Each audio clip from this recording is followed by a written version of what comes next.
సూలూరుపేటలో వెలసి ఉన్న శ్రీ గంగా పార్వతి సమేత త్రినేత్ర సంభూతావుడైన నాగేశ్వర స్వామి ఆలయంలో జరుగుతున్న మహాశివరాత్రి బ్రహ్మోత్సవాలలో భాగంగా గురువారం పార్వతీ పరమేశ్వరుల కళ్యాణం అంగరంగ వైభవంగా జరిపించారు.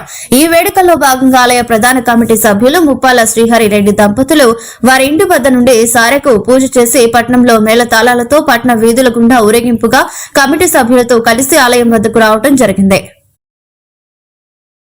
అనంతరం ఆలయ ఆవరణంలోని కళ్యాణ మండపంలో శివపార్వతులను కొలువు తీర్చి వేద పండితులు శాస్త్రోక్తంగా కళ్యాణోత్సవాన్ని ప్రారంభించారు. పరమశివుని తరపున ముప్పాల శ్రీహరిరెడ్డి దంపతులు, పార్వతమ్మ తరపున కొండమరెడ్డి అనిల్ కుమార్ రెడ్డి దంపతులు కూర్చొని వారి చేతుల మీదుగా పూజలు చేశారు.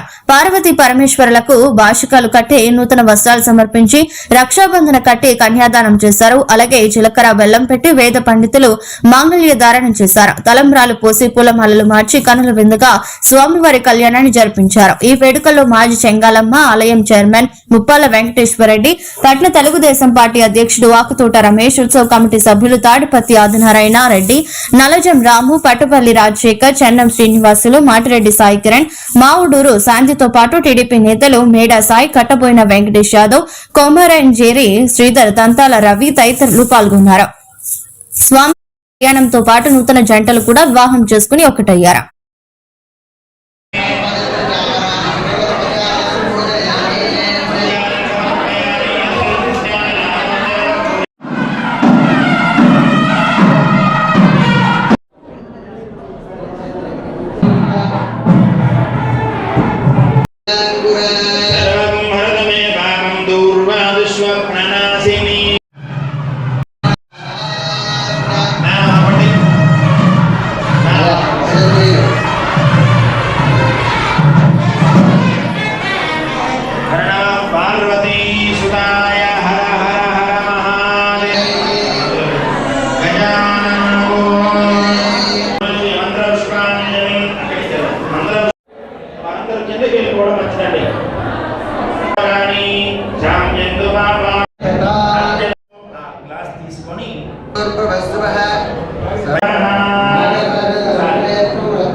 సబ్స్క్రైబ్ చేసుకొని పక్కనే ఉన్న బెల్ ఐకాన్ని యాక్టివేట్ చేసుకోండి.